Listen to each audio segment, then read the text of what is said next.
Hi, everyone. Welcome to Postcards of North Bergen. Just to let you know, you could add your questions and comments to the chat as we go along, but I will hand it over to Michael Maring.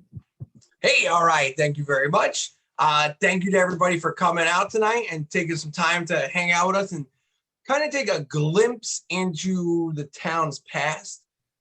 We have a wonderful collection here at the North Bergen room of postcards from the early 1900s, and we're going to take a look at some of them. We're going to examine places that are been long gone, some places that are still kind of hiding around and tucked away throughout town. So hopefully you can recognize a few of these places, and hopefully you can learn a little bit about some of the town's history, that is a little more visual. I'm going to go ahead and share my presentation with you guys here. We got a whole thing going on here. Okay, so again, right, this is our greetings from North Bergen, right? A postcard history. All right, it's a look at turn of the century North Bergen. So we'll start out, and some of these you may be familiar with. They make their rounds on Facebook often. This is one, and I tried to do this in a geographical sense and start downtown and work my way uptown. Because most of the time downtown people get mad and they think I forget about them when I do these things. But I remember downtown, all right? I remember you guys. All right, so first off, we have this great postcard, right, called Hudson Boulevard dividing West Hoboken and North Bergen. And I love these old ones of Kennedy Boulevard, well, Hudson Boulevard, now Kennedy Boulevard, because, there's parking on it, which is always nice to see. It's like a myth in town today, right? It's finding parking on Kennedy Boulevard. But this home is now long gone. It's been gone since about the 1940s. This would be more or less today, roughly about 17th Street. This was the home of Fred Asmus.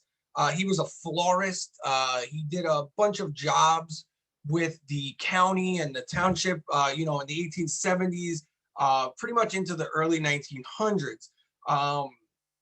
Behind the home at one point, there was actually just between Kennedy Boulevard and Patterson Plank Road, from about 14th Street to about 20th Street, the Asmus property was just covered in greenhouses, or hothouses as they were known back then.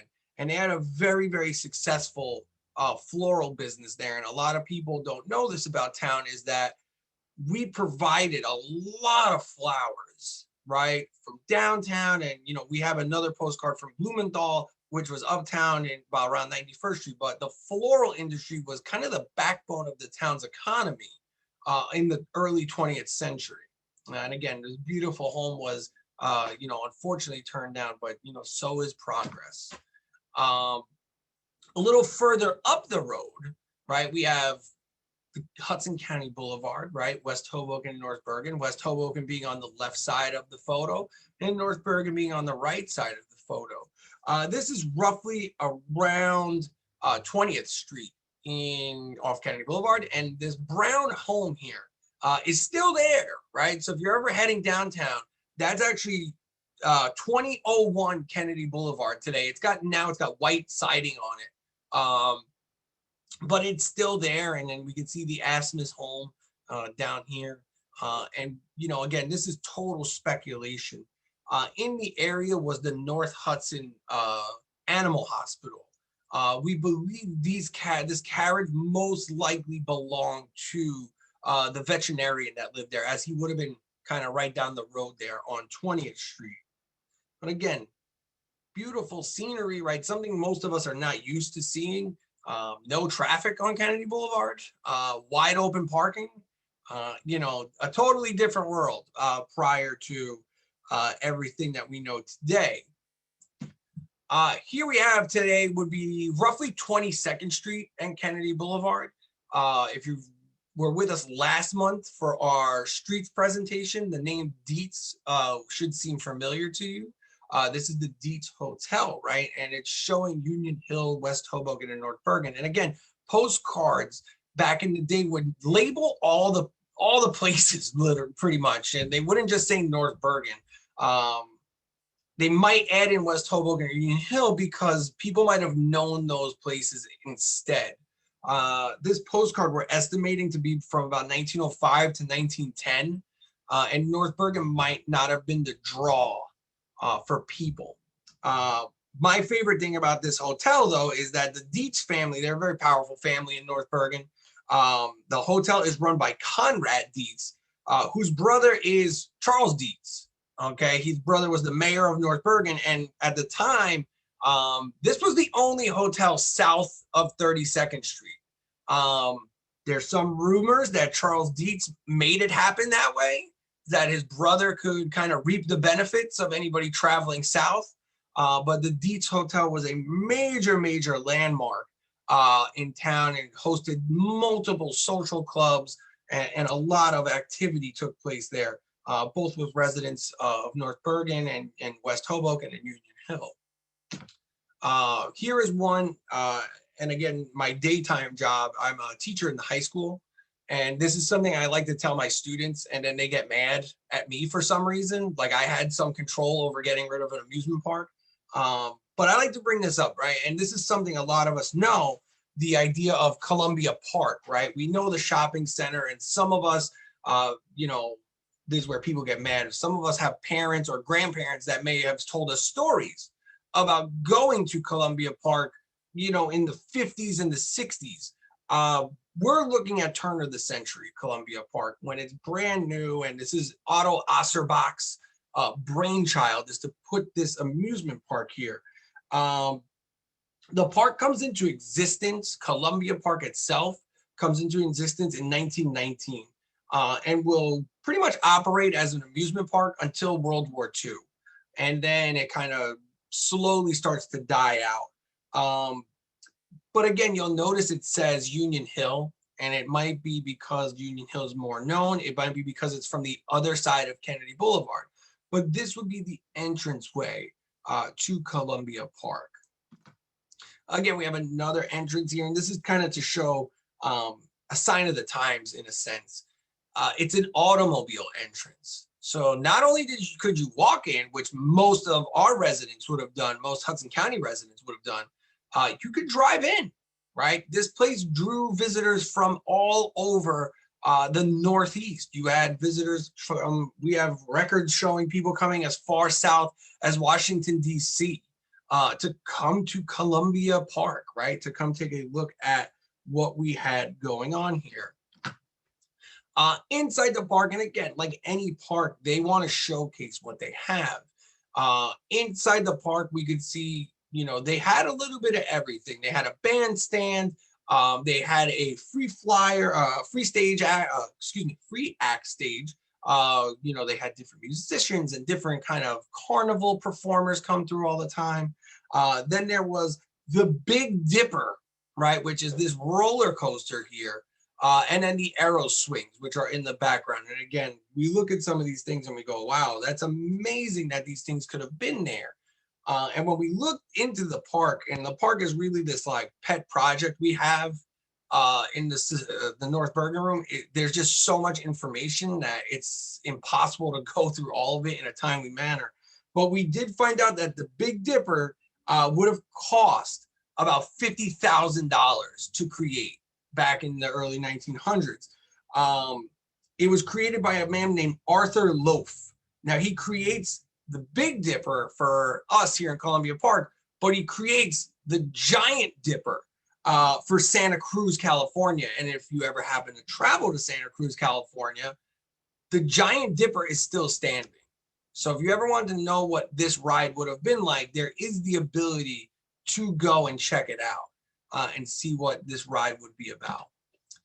Inside, we have a whole other view, right? And again, this is a pretty interesting thing because it shows us the Big Dipper, and we could see this gigantic drop in the ride. And that's pretty impressive. I don't think most of us think of roller coasters being this large back then, but this really was an attraction.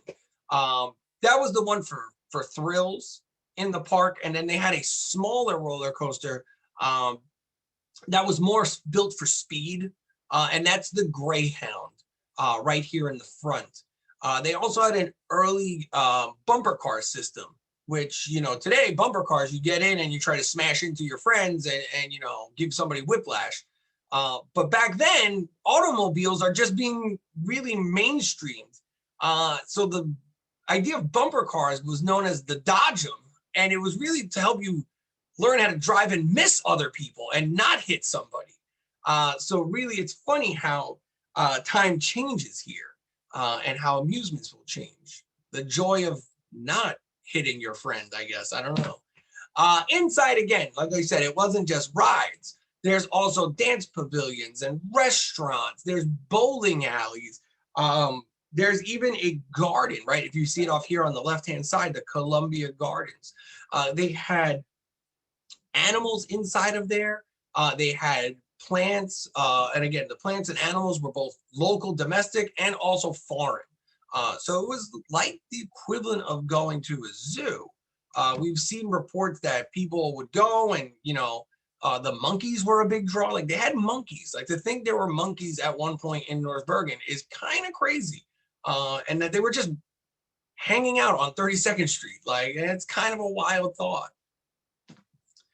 This is a little bit of a grainy one, right? This, when we digitized it, didn't come out too great, but it gives us this kind of view, all right, of the park. And we have a better image of this building here, which is a huge piece of history in North Bergen. It was a physical castle that was at one time in the park.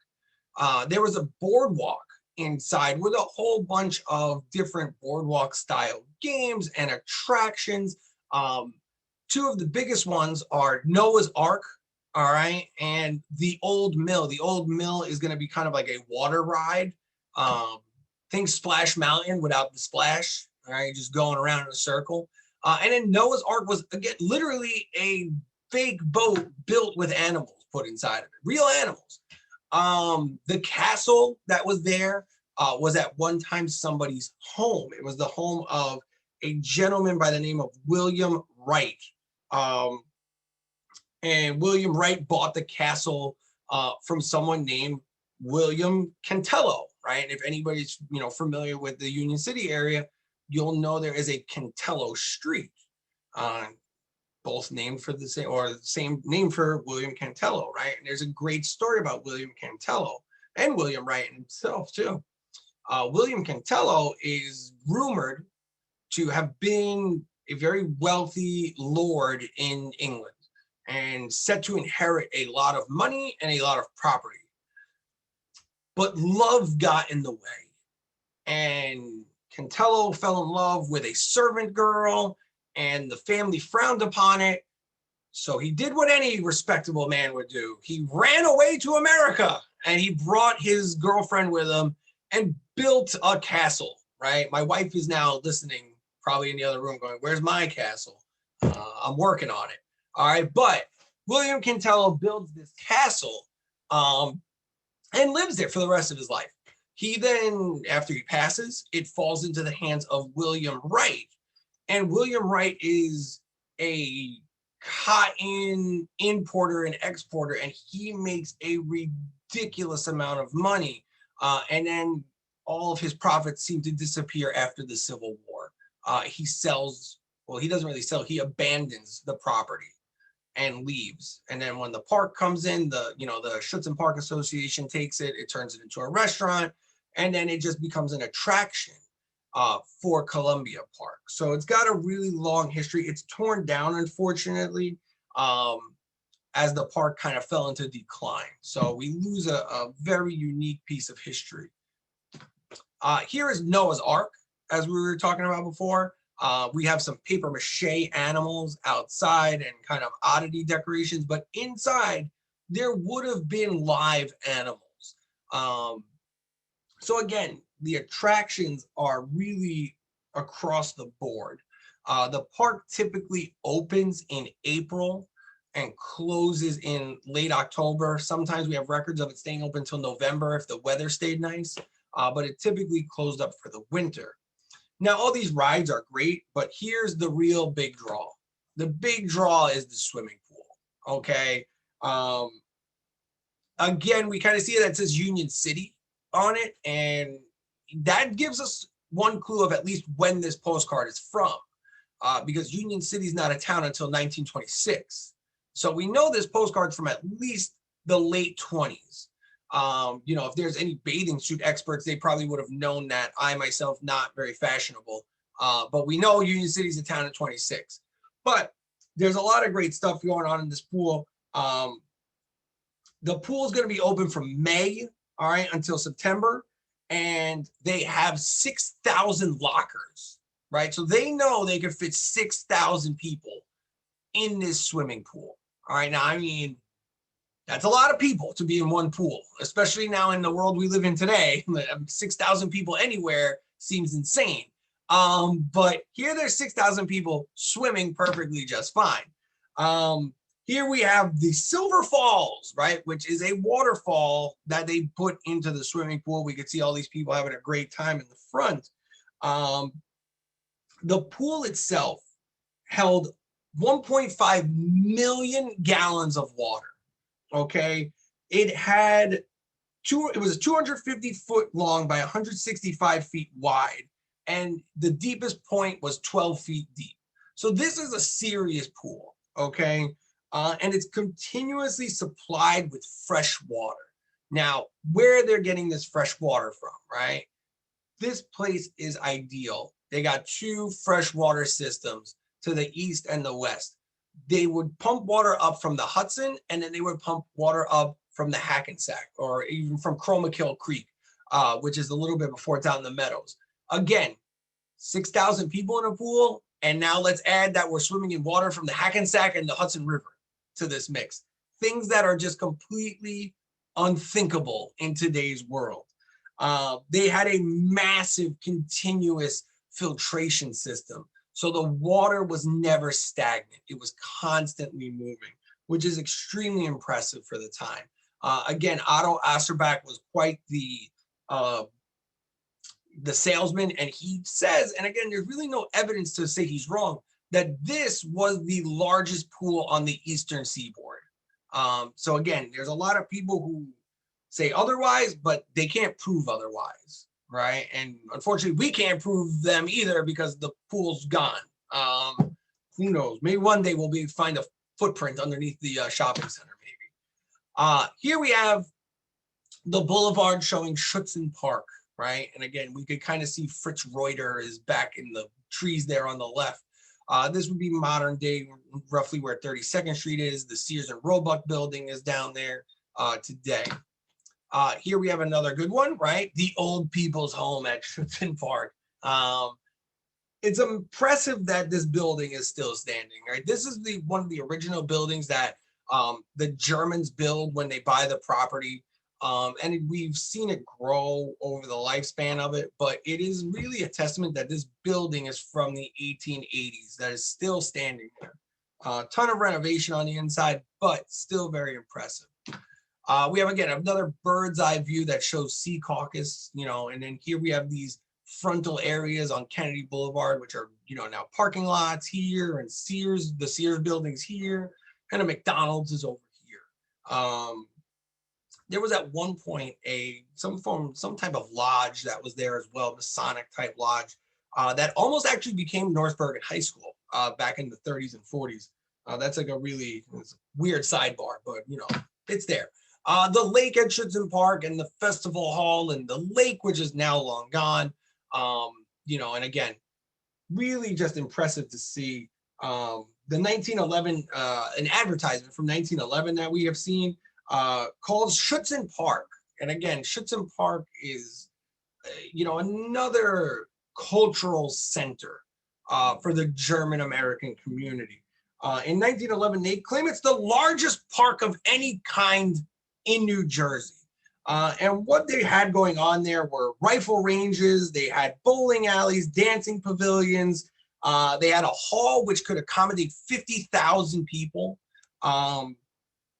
And then the park had vaudeville performances, they hosted parades, they would have fireworks for both American and German holidays, and then they hosted all different sporting tournaments. There is a rumor that if you go behind Schutzen Park, you know, today I guess that would be the parking lot for the ShopRite, and down in the back, you know, near Lincoln Terrace, there's a lot of rumors that you could find bullets still in the dirt because the shooting galleries, they would just fire right off into the dirt, into the hillside. So I don't know if there's anybody interested in that type of stuff. But here's another great one, the entrance to Schutzen Park. And I like this one because this has so much detail in it, especially about here that there's a live football match. And they're not talking American football, they're talking soccer, right? Again, remember, these are German immigrants that are building this place. We can see that it's between the Academy Athletic Club and the Jefferson Athletic Club. Now, we know Academy was from North Bergen, and Jefferson is actually going to be from West New York. We don't know the final score of that game. We try to figure it out. We've seen other scores from them. We can't seem to find one when they play each other, though. All right, so we don't know if maybe this was their home field and it was just telling us that they played there, or something different. But as soon as we find it, you guys will know. All right, here's the lake inside Schutzen Park as well. Again, we've seen this on maps. The lake seemed to be a natural feature that was filled in after World War II. Kind of when the park was in decline and they needed to do general maintenance, it was easier to fill it in than to hold it and maintain it. Here's inside Schutzen Park. There was an entrance from Schutzen Park to Columbia Park at one point. So you could kind of just go back and forth in between the two. Here's inside the dance pavilion at Schutzen Park. And again, there was very patriotic inside and, very interesting kind of context of what was going on. We're looking at 1910, right? We can see here May 10th, 10, so 1910. The German community as it entered the United States, especially, leading up until World War I and then after World War I, really struggled with the identity of what they were. Were they Americans? Were they Germans? Were they German Americans? And they really had a cultural identity clash, but that's a whole other topic. Here we have, again, something I think is extremely interesting. This wall still there today. You can walk down Kennedy Boulevard and touch this thing. It's got some stucco over it now, but this is going to be the gate for what we know today as the New York, New Jersey crematory, the Garden State crematory. But prior to 1907, it was known as Becker's Castle, and it was home to a gentleman by the name of Louis Becker. He was a big real estate developer, and really, we'll talk about him here. Here's a better view of the gate, and we can kind of see the spiral off here on the right. Something we don't really know about today, but the wall's still there, right? It's made of palisade bluestone, and it's built to reflect a home that Becker knew in Germany when he was a young boy. So the building itself is structured after another site in the Rhineland in Germany. Here are some images, and something that was really interesting to me is, we know the crematory today has that big front lawn, and I always thought these images were the front. They are not. They're actually the back end of the building. So this is the yard. So the way this would work is if you were in Weehawken Cemetery looking towards Kennedy Boulevard, that's what you would have saw, these big manicured lawns that Becker had created. Now, again, we could take a look here again at the back of the crematory. Again, Becker, this is a great story. Becker owned a lot of property that would become mostly Union City and some parts of North Bergen. About between like 32nd Street to like 46th Street, that neighborhood today. And Becker subdivided the properties. This is totally common in the 1880s, 1870s to do. There's a huge real estate boom post-Civil War in our neck of the woods. And Becker went over to New York and had a blind auction on property. And the way he did it was he basically had men pick a number, and then he randomly drew the number, and that's it. That's how they bought their properties, sight unseen. And these guys came over afterwards to come see their lot, see what they bought, and they end up in, this undeveloped world of marshes and dense forest and nothing that was readily developable. And Becker was said, you own it now and you got to pay. And Becker charged them $2.50 a month with interest, of course, until the price was paid off. So Becker was a bit of a ruthless businessman.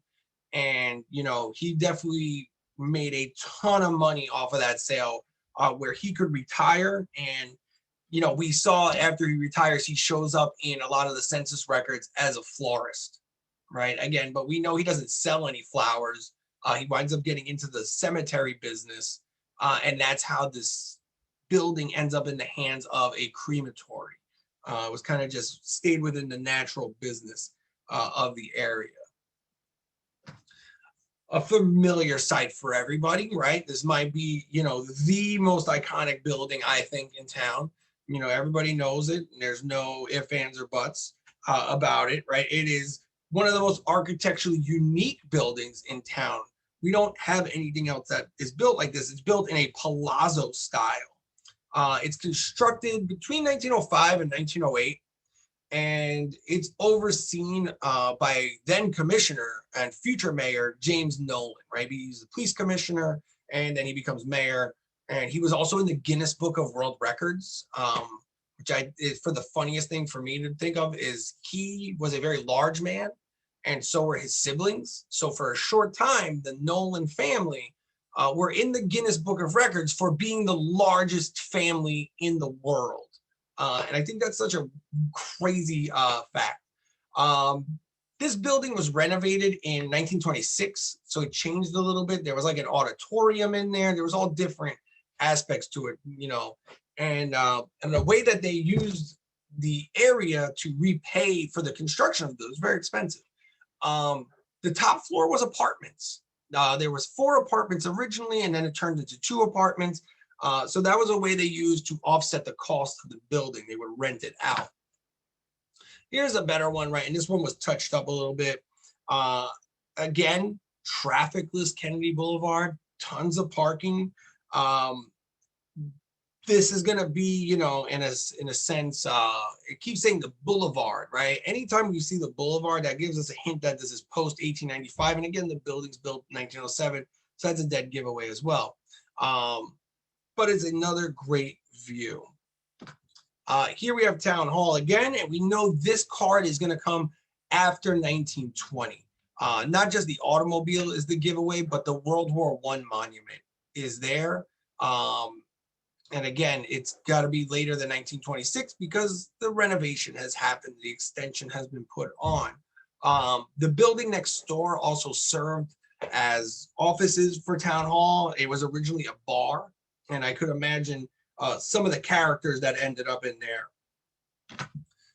Here we have a site that is definitely no longer around anymore, right? This is the original Grove Reformed Church. This is going to be and Grove Reformed, they have a very long running history in the town. They are going to be in town 126 years. They are going to be the second church formed in North Bergen, right? So by only a year, they will be incorporated. First, it was New Durham Baptist down on Tunnelly Avenue, and then it was them. In 1883, they hosted a large 400th birthday party for Martin Luther, right? And most residents, again, might remember it being painted bright white, but this building was destroyed in 1973 during a renovation. Here we have another angle of it. I like the 2 kids hanging out in front. I think that's very interesting. The cornerstone of the original church was laid, like I said, in 1847. North Bergen becomes a town in 1843, right? So this is a very old church community, right? And it's really integral to the development of the town. We see a lot of the leading members of the church were actually leading members of the community back in the day. Another, familiar site. It's weird to say that this is a familiar site, but here we have Flower Hill Cemetery, and I like this one. It's very interesting. because you can see that none of the mausoleums are on Kennedy Boulevard yet. The cottage that's there is a Queen Anne style cottage. It was once the caretaker's home, and now it's the office for the building. Flower Hill, again, is a cemetery. It makes up 12 acres of property. But again, at the beginning, when this cemetery was built, this didn't just serve as a cemetery. It also served as a botanical garden. And that was kind of a thing cemeteries did in the late 1800s, early 1900s, is they served as a public space for people to go to. Cemetery had all the fauna was taken care of year round. It had native plants, it had foreign plants, and people would go and like picnic in Flower Hill Cemetery, like on weekends. And again, if you've ever been in there, you know, it's hard to imagine. It's a very crowded cemetery now, I guess. That's a weird way to say it, but it's got a lot of guests. But back in the day, it was just a hillside with these great spectacular views of the West, you know, out the Secaucus Meadows and beyond, you know, so it was a nice place to take your family and kind of get some space and some fresh air. Today, the cemetery is home to the 1900 pier fire victims down in Hoboken. There's Civil War veteran Decatur Dorsey is buried in there, and it's also home to the only pyramid grave in North Bergen, the grave of Charles F. Harms. Here we have the Old People's Home on the Boulevard. This is now today where the North Bergen Board of Education is. That's really what's there. The Old People's Home served the community for about 75 years. And, you know, it was an institution, was the final home for many residents in North Bergen and Northern Hudson County. Really lasted a long time, and then just, again, fell kind of into disrepair. And then in the 50s, there was this really big growing cry for a high school for North Bergen. And that stretch of Kennedy Boulevard was prime real estate. You know, there wasn't too much there. It was a lot of older farmhouses. And, you know, again, the Old People's Home kind of was on its way out. So the Board of Education wound up purchasing all of that property. Here we have Haas's Point, right? Very popular name in North Bergen, right? When they owned the Oldsmobile dealership up there, right? The Haas family actually arrives in North Bergen in 1860. And, you know, they lived in the one area and Haas's Point, right? A lot of old timers and people who know the area well will still refer to Haas's Point. And, you know, that's where the name comes from, right? When they buy the area, right? And we have this record from 1870 that they paid $20,000 for the entire area known as Haas's Point. Today, that's about $375,000. So, you know, a steal in today's world. Here we have the Waldorf, right? I like this card. This has got a lot of detail going on in here, and there's a lot of history here. The Waldorf really has everything a guest would want in a, you know, in a hotel, so to say. It's whether they stayed for the day or whether they stayed overnight. There was a saloon, right, with the finest spirits, as they advertised. And they also had a beer garden attached to the back, which was owned by William Peters, which was a major brewery down in Union City. There was bowling alleys in the basement. And then the structure itself had all different local community groups that would hang out there and host their events. So it was a real hub of activity. The Waldorf also had a separate pavilion, right? That hosted all these events, big time. They had oyster bakes all the time and all these other events. So it was a big stop in the spring and the summer, especially, you know, in the days of Little Coney Island and the days of the Nungesser Park, right? We could see off in the distance here, the Racer. That's an electric race car track. And again, we're looking 1910, 1915 when this building is built. So it is impressive to see some of the technology that was also there. Here we have Weatherby Park. I'm a big fan of calling things in North Bergen by their old neighborhood names. And again, I teach high school kids, and sometimes I'll say something and they'll be like, I have no idea what that means. And then I get to talk about local history. So, it's a little self-serving, but it gets me, it's something I like to do. Weatherby Park is basically today 76th Street to 74th Street from Kennedy to Bergen Line Avenue. This image here is actually going to show a second avenue off of 74th Street. So if you happen to be in that neighborhood, if you stand on that corner, you will see every one of these homes are still standing. Even these ones with the peaked roofs are still there. A little less trees and a little less sidewalk. But I think that just happens with the change in times, right? We have more automobiles on the street and so on. This named Weatherby for the Weatherby family who owned the property and then sold it all off in the 1850s. We'll shift gears and cut across Kennedy Boulevard now, or Bergen Line Avenue now. We're in the famed Woodcliff section of town.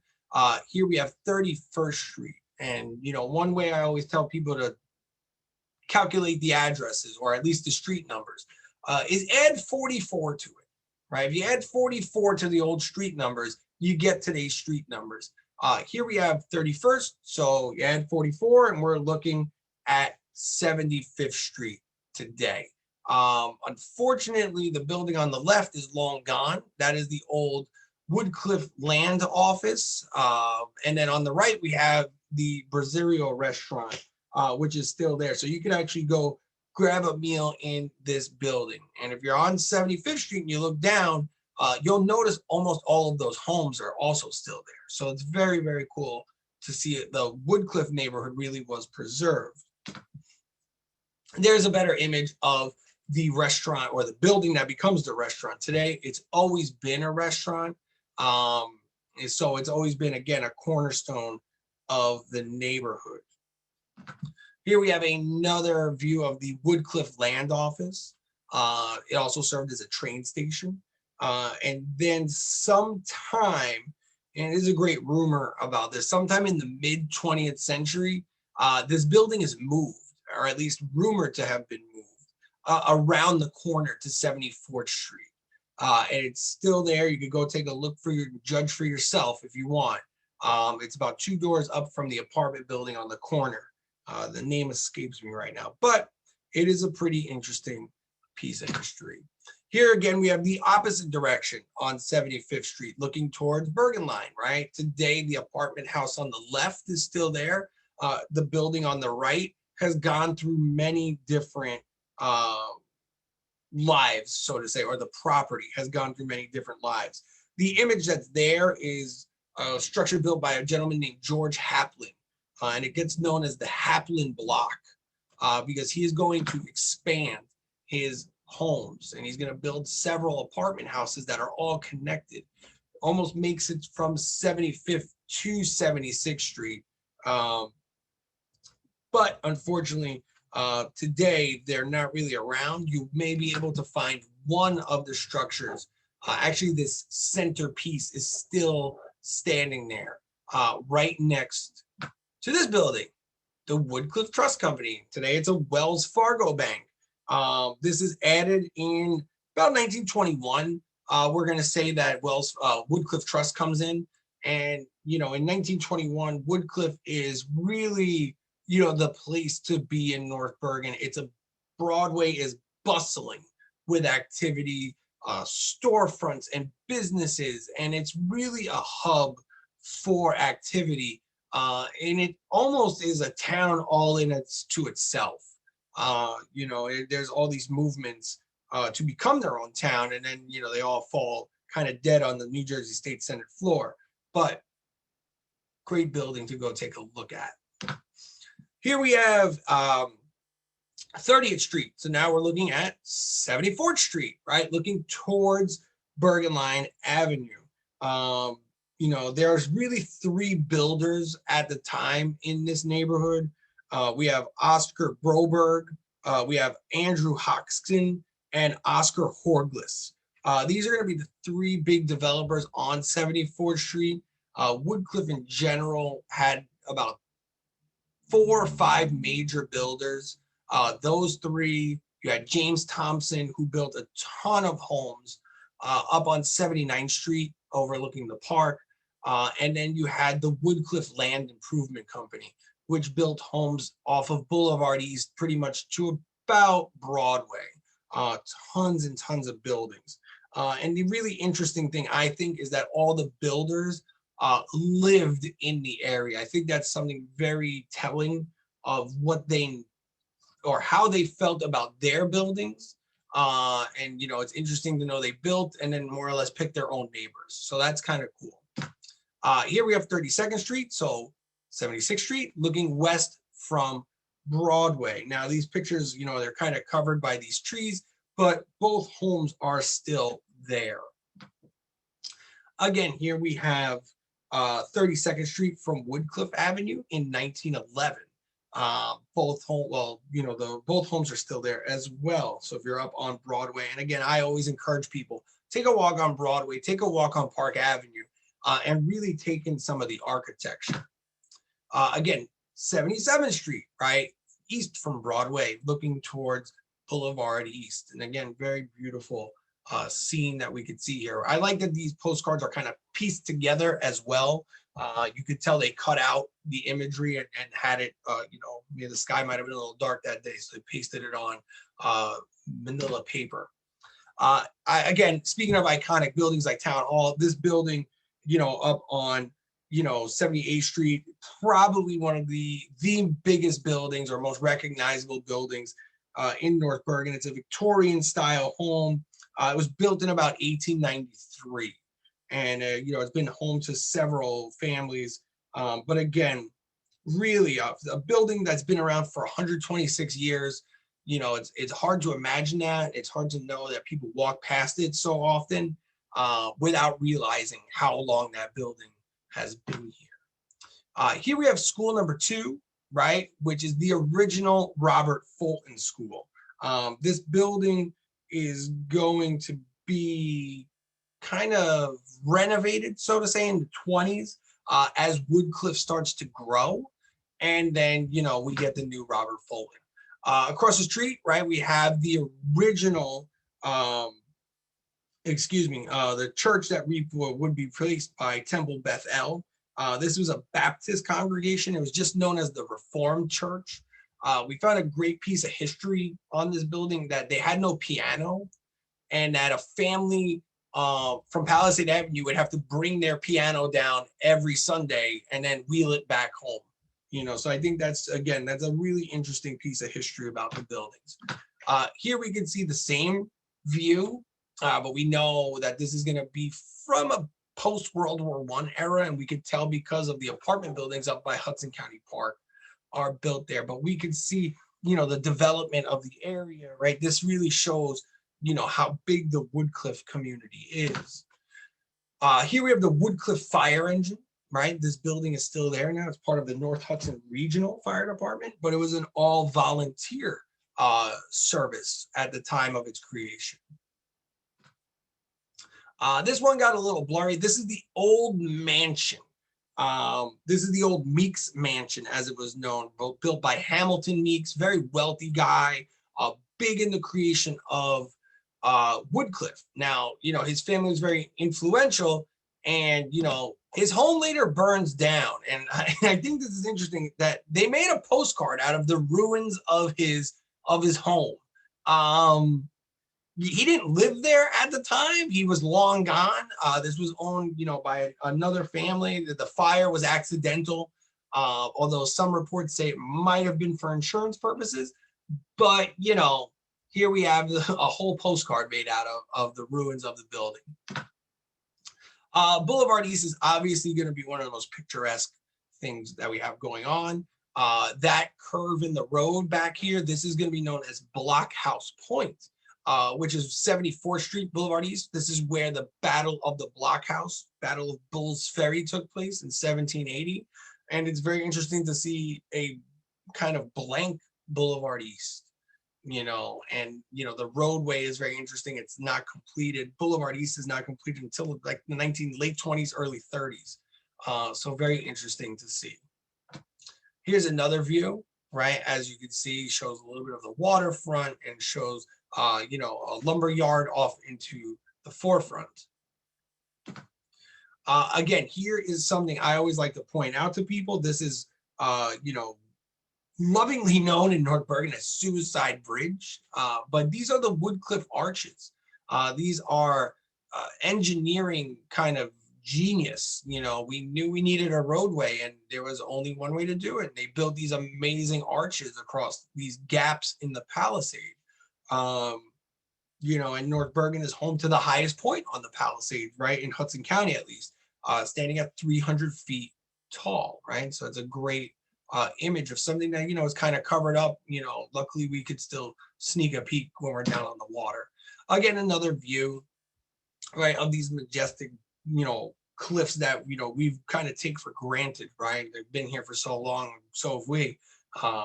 Very interesting point of view. I like this one. This is cool because there's this giant Woodcliff sign advertising Woodcliff to New Yorkers. Come on over. All right, you got some cheap property over here. And I guess history repeats itself now as we have a massive influx of people finding their way back over from New York. You know, applauding how affordable it is versus the New York prices. Here we have a view that I think none of us would recognize today, right?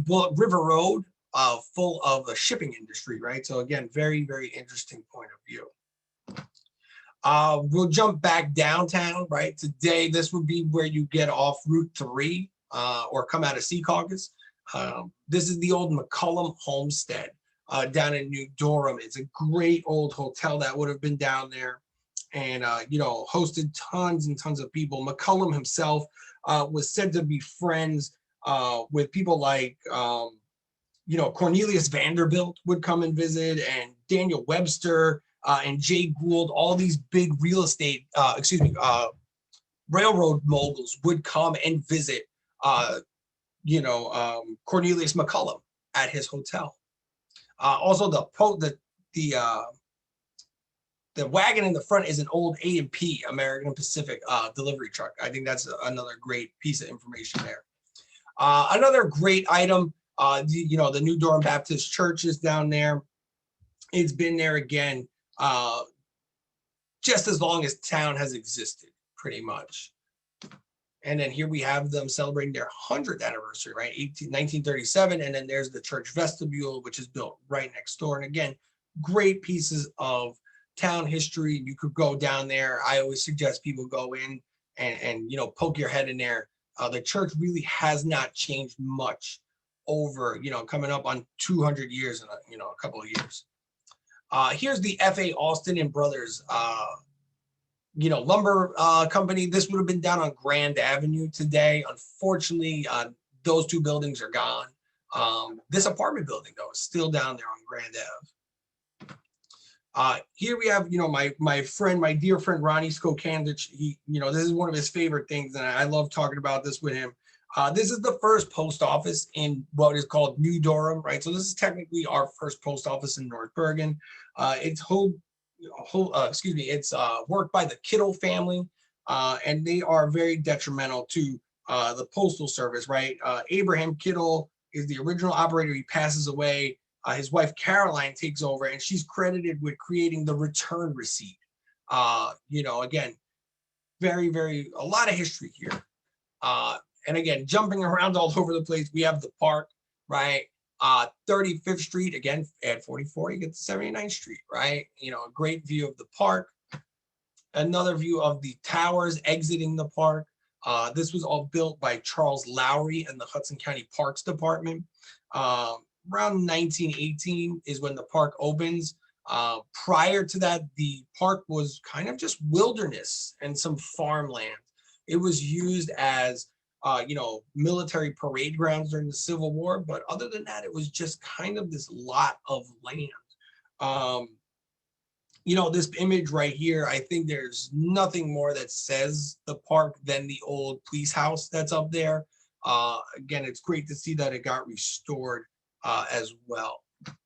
We have the turns around. Again, it says this pretty spot right along the park.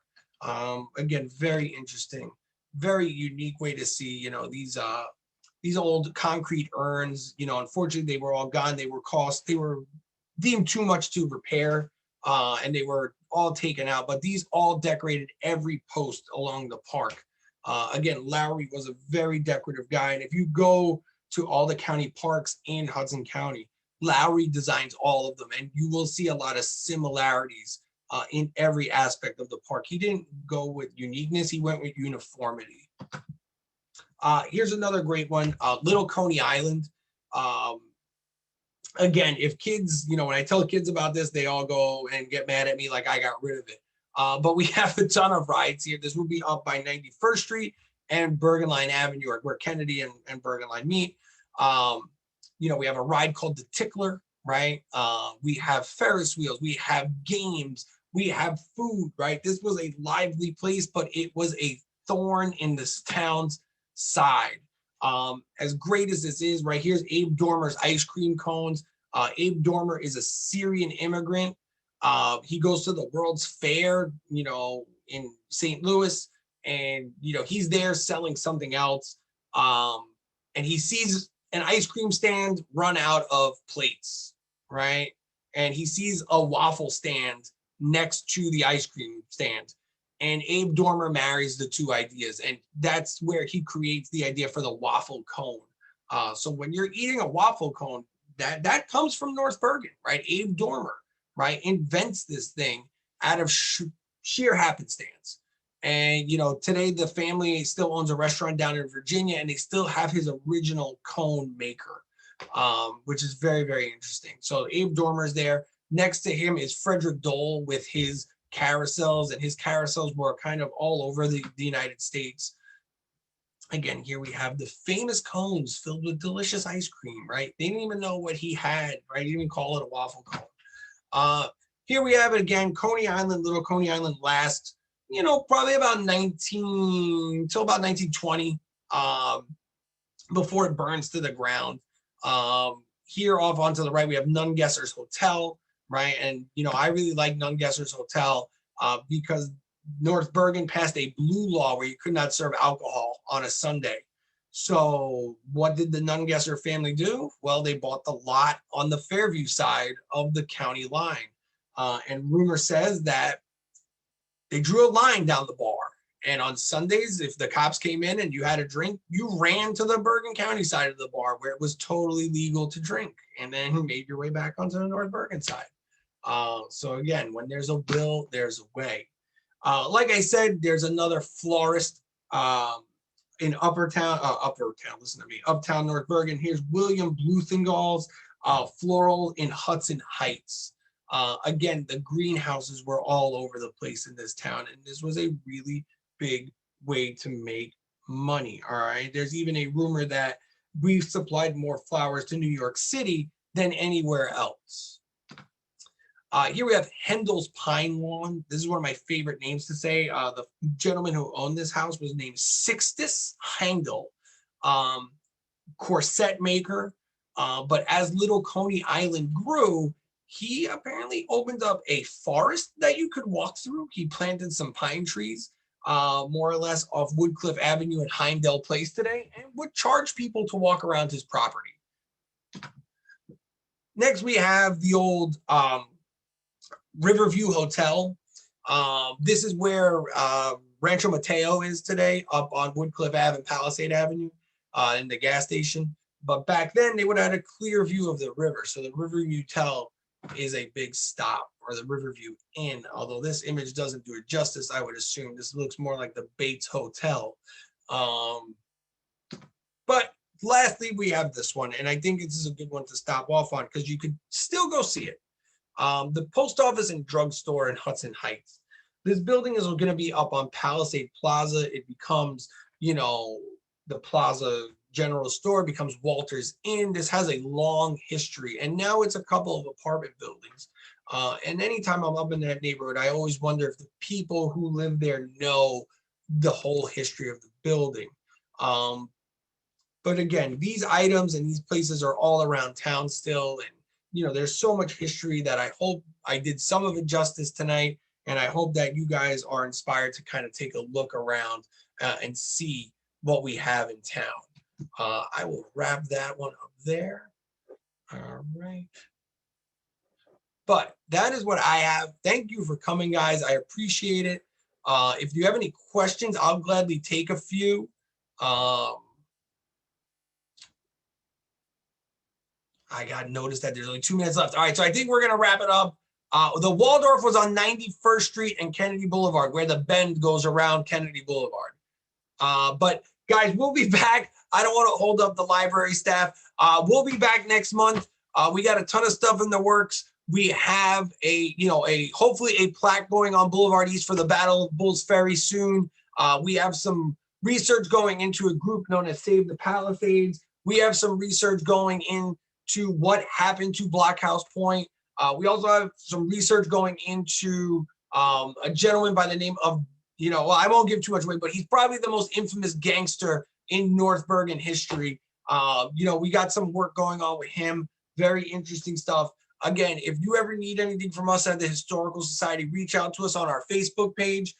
If you have any materials that you're willing to share with us, we're always on the hunt for new stuff, but we're on the hunt for new old stuff, if that makes sense. But again, guys, thank you for coming. Thanks for coming back to my house again. And I hope to see everybody at the next event. Have a great night, everyone.